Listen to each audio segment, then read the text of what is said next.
And to break it all down, joining me now from Turkey's western city of Çanakkale is Suha Cubukcuoglu. He is a member of the advisory board at Koç University's Maritime Forum. And in Istanbul, we have John Bowlus. He is the editor-in-chief of Energy Reporters and a researcher at the Center for Energy and Sustainable Development at Kadir Has University. Gentlemen, welcome to Straight Talk. It's good to have you on the program. So we have seen tensions rise since Turkey started exploration activities in the Eastern Mediterranean. But just this past week, a mini collision between Turkish and Greek warships occurred, which raised alarms in both capitals. John, could you walk us through the latest flare-up? Is it different this time? Is there a risk of a military clash between the sides? Well, I mean, in some senses, this is kind of business as usual. I mean, we've seen this kind of these flare-ups, particularly in 2018, they occurred, and we've seen them kind of steadily since. I think what's the primary difference that's changed is the battlefield in Libya.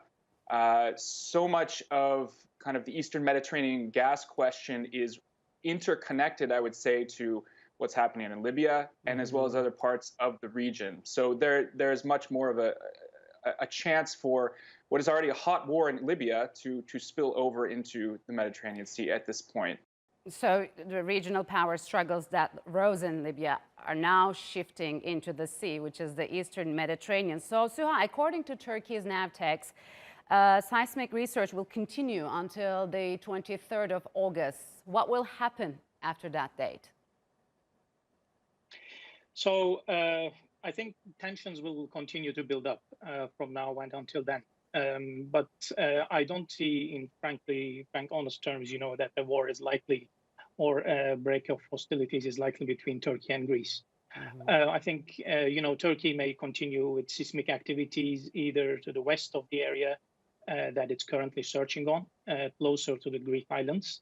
And Greece has declared its opposition to these kind of maneuvers, but so far we have not seen any serious escalation. And I don't think that this is going to be the case. This is a long-term, struggle, if I may call it that way, because what essentially Greece tries to do is to win over Turkey without fighting the war. In sort of the Sun Tzu's famous phrase that the best way to win over your enemy is without fighting the war. Is it possible? That's what it's trying to do. Possible? Well, so far, Greece has been successful in building a coalition of, partners around the region. In that respect, it's successful. But in armed conflict, it wouldn't prevail over Turkey because Turkey has escalation dominance in the Eastern Mediterranean. Remember, because it's a far off field from Greek mainland, yes, especially Cyprus. And so we wouldn't see Greece taking a head-on collision with Turkey in that zone. If it was the Aegean, we could be looking at different scenarios because it's scattered with Aegean islands all over the geography there. But Mediterranean has a different theater, so I wouldn't think that Greece would take such a risk.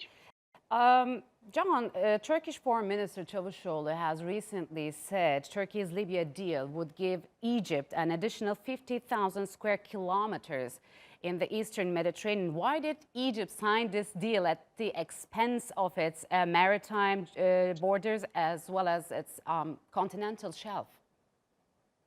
Well, I mean, I have to say that almost all of these deals are somewhat political. Actually getting more acreage of exploration for Egypt is not something that they necessarily need. Egypt is already, it has the richest reserves in the region of gas.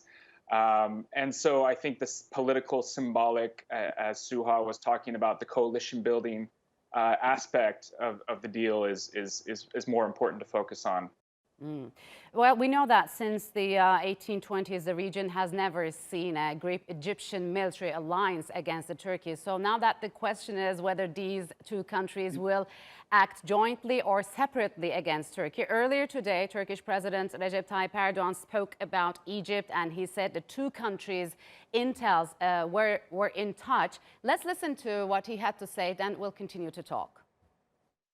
Tabii bu konuda ben Mısır'ı anlamakta da zorlanıyorum doğrusu. I have difficulty in understanding Egypt in this regard because Egypt, on the one side, through the intelligence agency, is telling me other things to my intelligence agency. Is telling us that there are misunderstandings and saying that we should fix these misunderstandings. And our intelligence agency is having talks with their intelligence agency and will continue talking. So, Suha, is there a possibility of rapprochement between Cairo and Ankara? There is a pie on the table. So if both countries look at expanding this pie and equitably sharing it, there is always a chance to give to diplomacy and to achieve a mutually beneficial outcome between the two parties. We're not at war with Egypt. We don't have territorial disputes with them. We don't have historic enmities like we do with some other countries. So why not? This is always a possibility. I mean, diplomacy never ends, to try to mend the ties between even two adversaries. So I would see that, yes, this is all in likelihood there is possibility, but that possibility is dim at the moment because of the coalition partners, as I mentioned before, surrounding Egypt, Greece, and recently, as we heard on the news today, that Israel and the UAE decided to mend their ties and normalize relations. Yes. This has wider implications in the region. Yeah, in support of Greece, France has also stepped up its military presence in the region. So, John, it sought closer relations with Russia earlier. It called NATO brain dead. Now, France is calling on NATO to build up deterrence against Turkey. What's at stake for France? And what's your take on Macron's animosity against Turkey? Well, again, Libya is causing a major flashpoint between the two countries who are backing opposite sides of the war there. France, I think you have to always look at domestic calculations. Macron's poll numbers are not, they've been kind of in the high 30s for months, if that. He's looking to score points, as Western leaders often do, abroad to shore up his political standing. And I'd add that there is, a bit of a power vacuum in Europe with Britain leaving the EU. Germany, of course, is trying to negotiate between Greece and Turkey this week, whereas France is kind of pushing NATO and the alliance in a different direction, one more full of animosity, as you said. So, there's that kind of competition as well going on, I think, here. So how will this latest escalation impact NATO? People have been guessing that NATO's demise could come any time. It is a rather sturdy alliance. It still has kind of the Russian threat as its main raison d'etre. So, I don't see a major break coming from this. I do share general optimism that this will, de-escalate, and the parties will come to a new kind of modus operandi that, doesn't bring war. All right, gentlemen, unfortunately, we're out of time. Thank you very much for joining us on Straight Talk. Appreciate it a lot. Thank you very much. Thank you. Pleasure.